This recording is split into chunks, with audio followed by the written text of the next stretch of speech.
Hi friends, ನಾನು ನಿಮ್ಮ Nishchitha. Welcome back to my channel. ಇವತ್ತಿನ ರೆಸಿಪಿ ಒಳಗೆ ದೇವಸ್ಥಾನದಾಗ ಮಾಡುವಂಥ ಮಂಗಳೂರು ಸೌತೆಕಾಯಿ ಸಾಂಬಾರು ರೆಸಿಪಿನ ನಿಮ್ಮ ಜೊತೆ ನಾನು ಶೇರ್ ಮಾಡತ್ತೀನಿ. ನಾನು 2 ಚಾನಲ್ ಅದಾವು. ಒಂದು ನಿಶ್ಚಿತಾ MS ಲಾಗ್ ಚಾನಲ್, ಇನ್ನೊಂದು ನಿಶ್ಚಿತಾ MS ತಿನಿಸು ಕಟ್ಟೆ ಚಾನಲ್. 2 ಚಾನಲ್ನ ಸಬ್ಸ್ಕ್ರೈಬ್ ಮಾಡ್ಕೊಂಡ ವೀಡಿಯೋಸ್ನ ನೋಡಿರಿ, ಶೇರ್ ಮಾಡಿರಿ, ಲೈಕ್ ಮಾಡಿರಿ.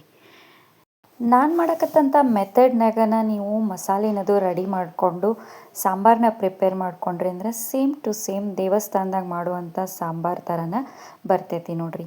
ಈಸಿ ಆ್ಯಂಡ್ ಕ್ವಿಕ್ಕಾಗಿ ಮನೆ ಒಳಗನ ದೇವಸ್ಥಾನ ಸ್ಟೈಲ್ನಾಗನ ಮಂಗಳೂರು ಸೌತೆಕಾಯಿ ಸಾಂಬಾರು ರೆಡಿ ಆಗ್ತೈತಿ. ಬರ್ರಿ ವಿಡಿಯೋನ ನೋಡ್ಕೊಂಡು ಬರೋಣಂತ.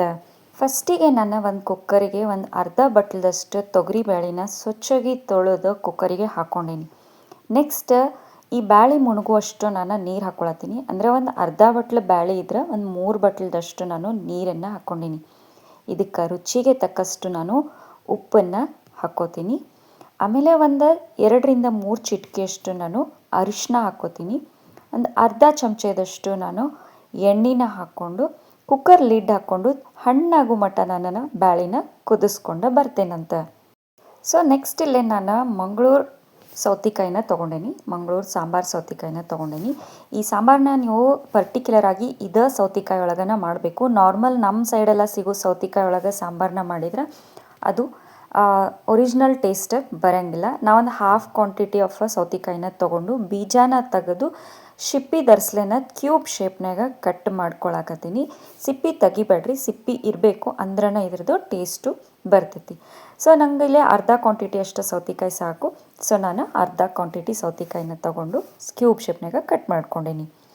ನೆಕ್ಸ್ಟ್ ನಾನು ಒಂದು ಪ್ಯಾನಿಗೆ ಕಟ್ ಮಾಡಿ ಇಟ್ಕೊಂಡಂಥ ಸೌತೆಕಾಯಿ ಹಾಕ್ಕೊಂಡು ಅದಕ್ಕೆ ಒಂದು 2 ಲೋಟದಷ್ಟು ನೀರು ಹಾಕೋತೀನಿ.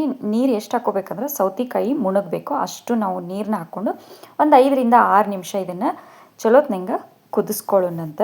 ಸೊ ಸೌತೆಕಾಯಿ ಒಂದು ಸೈಡು ಬ್ಯಾಳೆ ಒಂದು ಸೈಡು ಕುದಿಯೋ ಮಟ್ಟ ನಾ ಇಲ್ಲೇ ಸಾಂಬಾರ್ಗೆ ಒಂದು ಸಾಂಬಾರು ಮಸಾಲಾನ ರೆಡಿ ಮಾಡ್ಕೋತೇನಂತ. ಅದಕ್ಕೆ ನಾನು ಇಲ್ಲೇ ಫಸ್ಟು ಒಂದು ಪ್ಯಾನ್ನ ಬಿಸಿ ಮಾಡ್ಕೊಂಡೀನಿ. ಪ್ಯಾನ್ ಬಿಸಿ ಮಾಡ್ಕೊಂಡ್ಮೇಲೆ ಅದಕ್ಕೆ 1.5 ಚಮಚದಷ್ಟು ಎಣ್ಣೆ ಹಾಕ್ಕೊಂಡೀನಿ. ಎಣ್ಣೆ ಚಲೋತ್ನಂಗೆ ಕಾದ ಮೇಲೆ ಇದಕ್ಕೆ 1 ಚಮಚದಷ್ಟು ನಾನು ಕಡಲೆಬೇಳೆ ಹಾಕ್ಕೊಂಡೀನಿ ಮತ್ತು ಒಂದು ಅರ್ಧ ಚಮಚದಷ್ಟು ಉದ್ದಿನಬೇಳೆ ಹಾಕ್ಕೊಂಡು ಮೀಡಿಯಮ್ ಫ್ಲೇಮ್ನಾಗ ಒಂದು ಸ್ವಲ್ಪ ನಾನು ಕಲರ್ ಚೇಂಜ್ ಆಗೋ ಮಟ್ಟ ಫ್ರೈ ಮಾಡ್ಕೋತೇನಂತ. ಸೊ ಇದು ಕಲರ್ ಚೇಂಜ್ ಆದಮೇಲೆ ಇದಕ್ಕೆ ನಾನು 1 ಚಮಚದಷ್ಟು ಹವೀಸ್ ಕಾಳು ಹಾಕ್ಕೊಂಡೀನಿ ಮತ್ತು ಒಂದು ಅರ್ಧ ಚಮಚದಷ್ಟು ಜೀರಿಗೆ ಹಾಕ್ಕೊಂಡೀನಿ. ಇದೆರಡೂ ಒಂದು ಸ್ವಲ್ಪ ನಾನು ಚಲೋತ್ನಂಗೆ ಮಿಕ್ಸ್ ಮಾಡ್ಕೋತೀನಿ. ಮಸಾಲೆ ಪ್ರಿಪೇರ್ ಮಾಡ್ಕೊಳ್ಳೋ ಪ್ರೊಸೀಜರ್ ಏನೈತಲ್ಲ ಇದನ್ನಿಷ್ಟು ಕಂಪ್ಲೀಟಾಗಿ ನೀವು ಮೀಡಿಯಮ್ ಫ್ಲೇಮ್ನಾಗನ ಮಾಡ್ಕೊರಿ. ಮಸಾಲೆ ಯಾವುದು ಹೊತ್ತಬಾರ್ದು, ಹೊತ್ತಿದ್ರೆ ಫ್ಲೇವರ್ ಹೋಗಿಬಿಡ್ತೈತಿ. ಸೊ ಹಾಗಾಗಿ ನೆಕ್ಸ್ಟ್ ಇದಕ್ಕೆ ನಾನು ಒಂದು 4ರಿಂದ 5 ಒಣ ಮೆಣಸಿನ್ಕಾಯಿ ಹಾಕ್ಕೊಳತ್ತೀನಿ. ನಿಮ್ಮ ಖಾರಕ್ಕೆ ಎಷ್ಟು ಬೇಕೋ ನೋಡಿರಿ ಅಷ್ಟು ಹಾಕ್ಕೊಂಡು ಇವನ್ನೂ ಕೂಡ ನಾನು ಕಡಲೆಬೇಳೆ ಜೊತೆ ಚಲೋತ್ನಂಗೆ ಫ್ರೈ ಮಾಡ್ಕೋತೀನಿ. ಇದಿಷ್ಟು ಚಲೋತ್ನಂಗೆ ಫ್ರೈ ಆದಮೇಲೆ ಇದಕ್ಕೊಂದು ಚೂರನ್ನ ಅಂದ್ರೆ 1/4 ಚಮಚಕ್ಕಿಂತ ಕಡಿಮೆ ಆಗುವಷ್ಟು ನಾನು ಮೆಂತ್ಯ ಕಾಳನ್ನು ಹಾಕ್ಕೊಂಡೀನಿ ಮತ್ತು ಒಂದು ಅರ್ಧ ಚಮಚದಷ್ಟು ಮೆಣಸಿನ ಕಾಳನ್ನು ಹಾಕ್ಕೊಂಡೀನಿ. ಒಂದು 2ರಿಂದ 3 ಕಡ್ಡಿಯಷ್ಟು ಕರಿಬೇವು ಹಾಕ್ಕೊಂಡು ಚಲೋತ್ನಂಗನ ಇದನ್ನು ಎಣ್ಣೆ ಒಳಗನ ಹುರ್ಕೋತೇನಂತ. ಉಷ್ಟು ಕಾಳು ಚಲೋತ್ನಂಗೆ ಫ್ರೈ ಆಗಬೇಕು. ಭಾರಿ ಮಸ್ತ್ ಆಗ್ತೈತೆ ನೋಡ್ರಿ. ಸೇಮ್ ದೇವಸ್ಥಾನದಾಗ ಆಗೋ ಥರನ ಸಾಂಬಾರು ರೆಡಿ ಆಗ್ತೈತಿ. ಇದಾದಮೇಲೆ ಒಂದು 2 ಚಮಚದಷ್ಟು ನಾನು ಇದಕ್ಕೆ ಹಸಿ ಕೊಬ್ಬರಿ ಹಾಕ್ಕೊಂಡು ಗ್ಯಾಸ್ನ ಆಫ್ ಮಾಡಿಕೊಂಡು ಅಷ್ಟು ಹೀಟ್ನಾಗ ನಾನು ಕೊಬ್ಬರಿನೂ ಕೂಡ ಫ್ರೈ ಮಾಡ್ಕೋತೇನಂತ. ಇದಿಷ್ಟು ಚಲೋತ್ನಂಗೆ ಫ್ರೈ ಆಗೈತಿ. ಸ್ವಲ್ಪ ಅಂದ್ರೆ ಮೀಡಿಯಮ್ ಆಗಿ ತಣ್ಣಗಾದ್ಮೇಲೆ ಇದನ್ನು ಮಿಕ್ಸಿ ಮಾಡ್ಕೊಂಡು ಬರೋಣಂತ. ಸೊ ಮಿಕ್ಸಿ ಜಾರಿಗೆ ಹಾಕ್ಕೊಂಡೇನು ನೋಡ್ರಿ. ಈಗ ಇದು ಎಷ್ಟು ಸಾಧ್ಯ ಐತಿ ಅಷ್ಟು ಸಣ್ಣ ಆಗೋ ಮಟ್ಟ ನಾವು ಡ್ರೈ ಮಿಕ್ಸಿ ಮಾಡ್ಕೊಳ್ಳೋಣಂತ. ಸೊ ನೋಡ್ರಿ ಇಲ್ಲೇ ನಾನು ಇದನ್ನು ಡ್ರೈ ಮಿಕ್ಸಿ ಮಾಡ್ಕೊಂಡು ಬಂದೀನಿ. ನೆಕ್ಸ್ಟ್ ಇದಕ್ಕೆ ನಾನೀಗ ಹುಣಸೆ ಹಣ್ಣಿಂದ ರಸ ಹಾಕೋತೀನಿ. ಇಲ್ಲೇ ಸಣ್ಣದಾದಂಥ ಸಣ್ಣ ನೆಲ್ಲಿಕಾಯಿ ಗಾತ್ರದಷ್ಟು ನಾನು ಹುಣಸೆ ರಸನ ಮಾಡಿ ಇಟ್ಕೊಂಡಿದ್ದೆ. ಅದೇ ರಸನ ಮಿಕ್ಸಿ ಜಾರಿಗೆ ಹಾಕಿ ಫೈನಾಗಿ ನಾನು ಪೇಸ್ಟನ್ನು ಮಾಡ್ಕೊಂಡು ಬರ್ತೀನಿ. ಸೊ ನೋಡಿರಿ ಸಾಂಬಾರು ಮಸಾಲ ರೆಡಿ ಆಗೈತಿ. ಬರೀ ಈಗ ಕ್ವಿಕ್ ಆ್ಯಂಡ್ ಈಸಿಯಾಗಿ ದೇವಸ್ಥಾನ ಶೈಲಿ ಒಳಗೆ ಸಾಂಬಾರನ್ನ ಮಾಡೋಣಂತ. ಸೊ ಸೌತೆಕಾಯಿ ಚಲೋತ್ನಂಗೆ ಕುದ್ದಾವು ನೋಡ್ರಿ. ಇದನ್ನು ಒಂದು ಸ್ವಲ್ಪ ಚಾಕುಲೆ ಕಟ್ ಮಾಡಿ ನೋಡ್ರಿ, ಅದು ಈಸಿಯಾಗಿ ಕಟ್ ಆತಂದ್ರೆ ಸೌತೆಕಾಯಿ ಕುದ್ದಿರ್ತಾವೆ.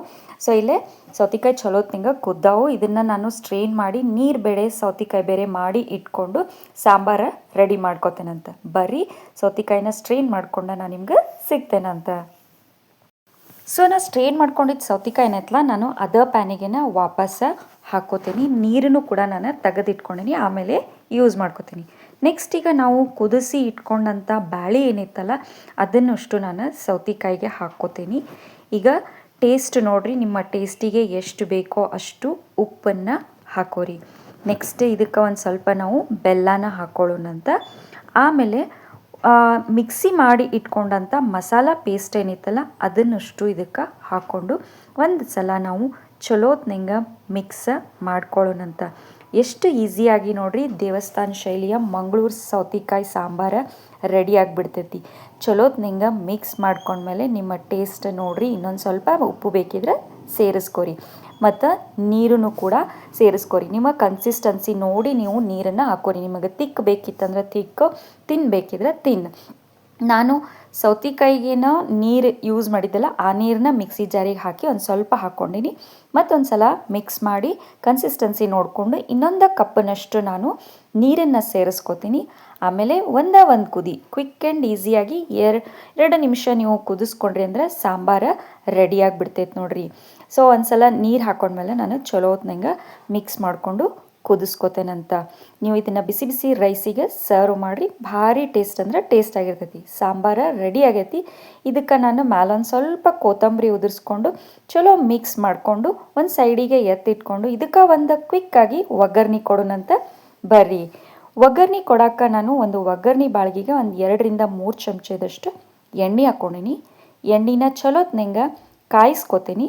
ಆಮೇಲೆ ಒಂದು ಅರ್ಧ ಚಮಚದಷ್ಟು ಸಾಸಿವೆ, ಒಂದು ಅರ್ಧ ಚಮಚದಷ್ಟು ಜೀರಿಗೆ ಹಾಕ್ಕೊಂಡೀನಿ. ಆಮೇಲೆ ಒಂದು 2 ಒಣ ಮೆಣಸಿನ್ಕಾಯಿನ ಹಾಕೋತೀನಿ. ನೆಕ್ಸ್ಟ್ ಇದಕ್ಕೆ ಒಂದು 5-6 ಚಿಟಿಕೆಯಷ್ಟು ನಾನು ಇಂಗನ್ನು ಹಾಕೋತೀನಿ.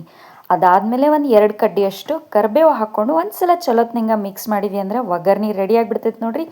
ಇದನ್ನು ಸಾಂಬಾರಿಗೆ ಹಾಕ್ಕೊಳ್ಳೋಣಂತ ನಾವು. ಸೊ ಸಾಂಬಾರಿಗೆ ಒಗ್ಗರಣೆ ಹಾಕ್ಕೊಂಡು ಮಿಕ್ಸ್ ಮಾಡಿ ಬಿಸಿ ಬಿಸಿ ಅನ್ನದ ಜೊತೆ ಸರ್ವ್ ಮಾಡಿರಿ. ದೇವಸ್ಥಾನದಾಗ ಮಾಡುವಂಥ ಸ್ಪೆಷಲ್ ಆಗಿರೋ ಮಂಗಳೂರು ಸೌತೆಕಾಯಿ ಸಾಂಬಾರು ರೆಡಿಯಾಗಿಬಿಡ್ತೈತೆ ನೋಡಿರಿ. ಎಷ್ಟು ಈಸಿಯಾಗಿ ಅಷ್ಟು ಟೇಸ್ಟಿಯಾಗಿ ಇರ್ತೈತಿ.